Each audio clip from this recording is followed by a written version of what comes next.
Hello guys, welcome to my channel. Welcome back दोस्तों। कैसे हैं आप लोग? आप लोग बहुत अच्छे से होंगे, मज़े में होंगे और स्वस्थ होंगे, बस ऐसी ही आशा करती हूँ। और आज देखिए मॉर्निंग वॉक पे आए हैं क्योंकि प्रॉब्लम्स बॉडी में बढ़ती ही जा रही हैं। तो अब हमने देवरानी जेठानी ने सोचा है कि अब टहलने आएंगे। तो काफ़ी दूर पर मतलब थोड़ी ही दूर पर, बहुत ज़्यादा दूर नहीं है, एक स्कूल है, स्कूल का पार्क है, तो बहुत ही सुंदर है। तो पहली बार मैं आई हूँ आज यहाँ पर। मतलब पहले आई थी तो बाउंड्री वगैरह नहीं बनी थी, अच्छे से नहीं था। तो पहले हम लोगों ने सोचा कि इसके चारों तरफ देख लेते हैं राउंड लगाकर, और उसके बाद हम इसके अंदर एंट्री करते हैं। तो यहाँ पर देखिए काफ़ी लंबा घेरा है इसका। तो बाउंड्री के किनारे किनारे हम लोग काफ़ी दूर तक आ गए हैं। तो एक राउंड तो हमारा ये हो जाएगा और दूसरा राउंड अंदर से लगाएंगे फिर। और क्योंकि ये एकादशी के मतलब दूसरे दिन मॉर्निंग वाला टाइम था, तो देवरानी जेठानी हम दोनों लोगों का व्रत था। तो पहले तो ये था कि व्रत के दूसरे दिन नहीं जाएंगे, वीकनेस फील होगी। फिर ये हुआ कि मॉर्निंग में सबकी आँख खुल गई। और हमारे यहाँ एकादशी में सूप बजाया जाता है, मतलब एकादशी के दूसरे दिन मॉर्निंग में भोर में 4-5 बजे उठकर, जैसे भी आप उठ सकते हैं, तो हल्का अंधेरा ही होना चाहिए, तो सूप बजाकर घर की दरिद्रता जो है उसको बाहर निकाला जाता है और लक्ष्मी जी का मतलब आगमन किया जाता है। कहते हैं देव आए और दरिद्रता जाए। तो इस तरह की मान्यता होती हुए कोने कोने से पूरे घर में सूप बजाते हुए फिर सूप को बाहर फेंक दिया जाता है। तो इसी वजह से यही कारण था कि जल्दी उठ गए थे हम लोग, तो ये सूप बजाने की वजह से। तो यहाँ पर जब जल्दी उठ गए थे तो फिर मैंने कहा कि कल से क्यों, आज ही से चलते हैं। तो यहाँ पर हम देखिए पार्क में आ गए हैं और आप देख सकते हैं बहुत ही अच्छा पार्क है। अभी पेड़ बहुत ज़्यादा बड़े बड़े नहीं हैं यहाँ पर, मतलब हैं 4-4, 5-5 फुट के हो गए हैं।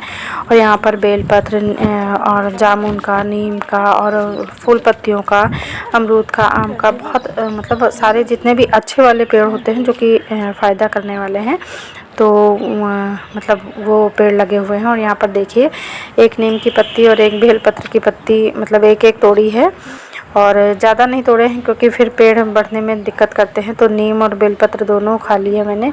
तो थोड़ा सा नीम की कोपल पत्तियाँ बहुत कड़वी होती हैं ना, तो इस वजह से खा तो लिया है, पर बाद में मुंह पूरा कड़वा गया था। पर यह है कि फ़ायदा बहुत करता है। और वापसी में जो हमारा जो आपको हमेशा शेयर करती हूँ, तो वो मंदिर पड़ा, तो हम लोग वहाँ से फूल वगैरह सब बिन के लाए थे।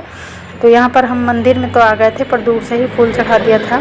और मंदिर में मतलब अंदर नहीं गए थे, फूल और बेलपत्र वगैरह ली थी तो बाहर से ही रख दी थी। तो यहाँ पर देवरानी जेठानी हम दो लोगों ने सुबह सुबह भगवान जी के दर्शन किए। और देखिए मज़े की अब ठंडक होने लगी है, तो मुझे ठंड लगी थी तो मैंने पल्लू को ही लपेट रखा था। और क्योंकि ब्लाउज़ बहुत छोटी आस्तीन का था। और यहाँ पर आप लोग भी भोले बाबा और माता रानी के दर्शन कर लीजिए। और वापस आके फिर देखिए, एक बार तो मैं झाड़ू लगा कर गई थी, पर इस बेडरूम में नहीं लगाया था क्योंकि हस्बैंड सो रहे थे उस टाइम पे, और लाइट भी नहीं जला सकती थी, अंधेरा था उस टाइम, और दूसरा फ़ैन चल रहा था। तो इस वजह से यहाँ पर झाड़ू नहीं लगाई थी। बाकी मैं पूरे घर में झाड़ू लगा कर गई थी, क्योंकि कहते हैं जितने जैसे पहले उठ जाओ सबसे पहले झाड़ू लगानी चाहिए। और जितने जल्दी हो सके, अगर जो लोग उठ जाते हैं तो सबसे पहले ही जितनी सवेरे हम झाड़ू लगा लेते हैं उतना ही अच्छा होता है। तो यहाँ पर मैं झाड़ू लगा रही हूँ और हस्बैंड जी से कुछ बातें करती जा रही हूँ। तो इसके बाद अब मैं नहा धोकर आ गई हूँ। तो जो बेलपत्र वगैरह मैं लाई थी तो वो चढ़ा दी थी, और जो मंदिर से मैंने मांग के ली थी तो उसको मैं खाने जा रही हूँ। और यहाँ पर देखिए अब तुलसी मैया को भी उठा दूँगी। तो यहाँ पर मैंने नहा धो के पूजा कर दी है, और अभी बेटा उठेगा तो ये गमला उठवा के और मैं छत पर रखवा दूँगी। और अभी फ़िलहाल तो मैं जा रही हूँ, अगर टाइम होगा तो अभी रखेगा वो, नहीं तो उसका टिफ़िन बनाने जा रही हूँ, और उसको तो कॉलेज जाना है। और हस्बैंड जी से कहूँगी नहीं क्योंकि वो काम कम करेंगे और चिल्लाएंगे ज़्यादा। अगर सुबह रख पाया तो रखेगा, नहीं तो फिर शाम को आके तब रखेगा वो गमले को। तब तक माता रानी यहीं आंगन में रहेंगी। और अब चलते हैं, चाय चढ़ा रखी है मैंने किचन में। तो अब आ रही है किचन में, चाय चढ़ा रखी है और बेटे का ब्रेकफास्ट बनाऊंगी और लंच बनाऊंगी। उसके बाद साथ ही साथ में फिर खाना भी चढ़ाऊंगी हस्बैंड जी के लिए, दाल चावल सब्ज़ी रोटी बनाऊंगी। तो यहाँ पर देखिए दाल चावल दोनों चीज़ों को बिन के रख दिया है और भिंडी धो के रखाई हूँ क्योंकि भिंडी अभी भी ली है।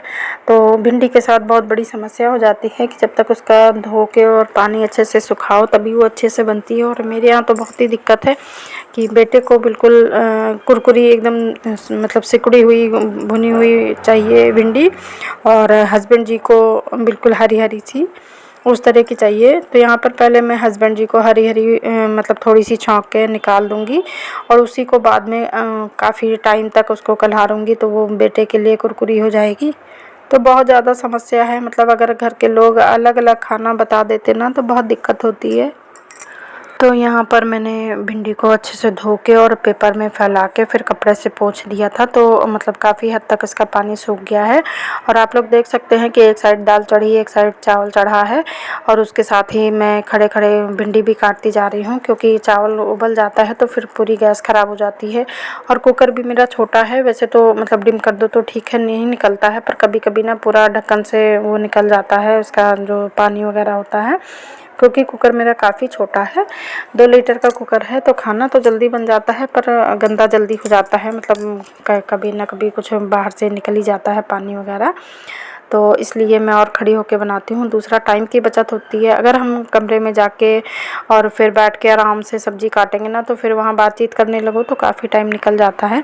उससे अच्छा है यहीं खड़े खड़े लगातार एक के बाद एक काम करते जाओ ना। तो देखिए चावल काफ़ी हद तक खौल रहा है, फुल कर रखा है मैंने, और चावल खौल जाएगा तो कढ़ाई चढ़ा दूँगी। और साथ ही साथ बेटा दूध लेके आ गया है और इसके बाद दूध छान के गरम कर दूंगी क्योंकि कल तो फास्ट था, अब व्रत नहीं है, मतलब ऐसे भी गरम कर सकती हूँ। तो यहाँ पर फ़िलहाल मैंने कढ़ाई चढ़ा दी है और उसमें जब तक तेल गरम होगा प्याज वगैरह डालूँगी और उसके बाद मैं भिंडी डाल दूँगी। तो यहाँ पर चावल और दाल के साथ भिंडी भी तैयार हो जाएगी। और उसके बाद मैं पहले रोटियां सेक दूंगी क्योंकि जब हस्बैंड को भेज दूंगी तब मैं थोड़ा सा रिलैक्स होती हूँ, क्योंकि जब तक वो रहते हैं ना तो एक पैर मेरा रूम में रहता है और एक पैर मेरा किचन में रहता है, क्योंकि अभी ये दो, अभी ये ले जाओ, अब ऐसा कर दो, अब वैसा कर दो, तो उनका काम ही ख़त्म नहीं होता है। तो यहाँ पर देखिए सब्ज़ी छौंक देती हूँ, बाकी सब काम बाद में करूँगी।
और यहाँ पर आप घंटी की आवाज़ सुन रहे हैं ना, यानी कि मतलब हस्बैंड जी नहा धो के पूजा कर रहे हैं। पूजा करने के बाद उनको बहुत जल्दी हो जाती है कि जल्दी से खाना रेडी कर दो और उनको कुछ खाने को भी दे दो। और वैसे आज बेटे को कॉलेज जाना था पर एन टाइम पता नहीं क्या हुआ, मतलब कॉलेज को उसने मना कर दिया।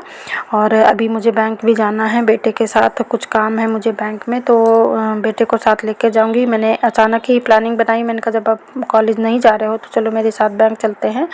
तो जब अचानक में ना कोई काम निकल आता है तो फिर और जल्दी जल्दी काम करना पड़ता है।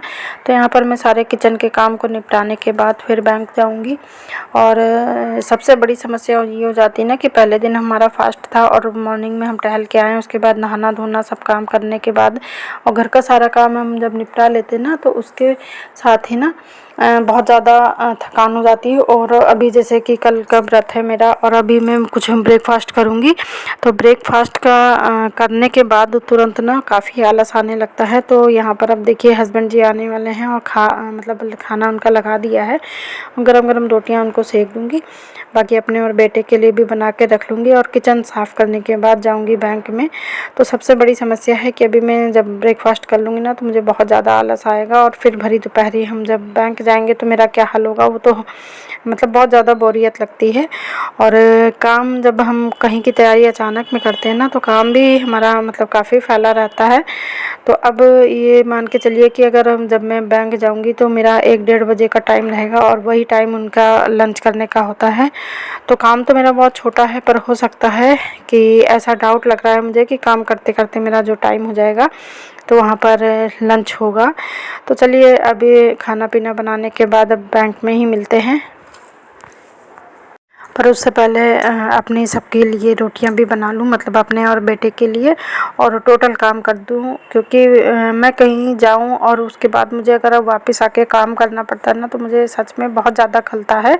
मुझे ये होता है कि मैं सारा काम कंप्लीट कर लूँ और उसके बाद फिर मैं मतलब कहीं आना जाना करूँ, वापस आके मुझे काम ना करना पड़े। पहले मैं मतलब कुछ आधा पौन घंटा 1 घंटा रेस्ट करूँ, तब उसके बाद मैं काम करूँ। और मुझे सबसे ज़्यादा ख़राब लगता है कि मैं कहीं बाहर से आऊँ और मुझे तुरंत काम करना पड़े या फिर मेरा काम फैला रहे ना। तो अगर मुझे थकान भी लगी है और उसके बाद मुझे काम दिख रहा है तो मुझे खुद पर ही गुस्सा आती है कि अगर मुझे काम करके जाना होता तो कितना अच्छा था।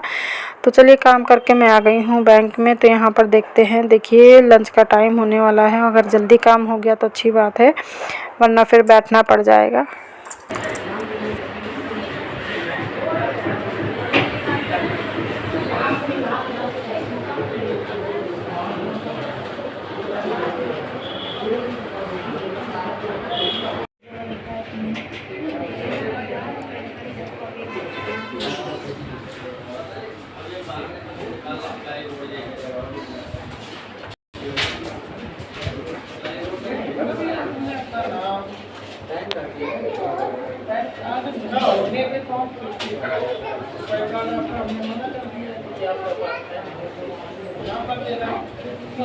और यहाँ पर आए हैं तो थोड़ा बहुत जिस टाइम आए थे उस टाइम तो थोड़ी सी भीड़ थी, और उसके बाद लंच के टाइम पे बहुत ज़्यादा भीड़ नहीं थी।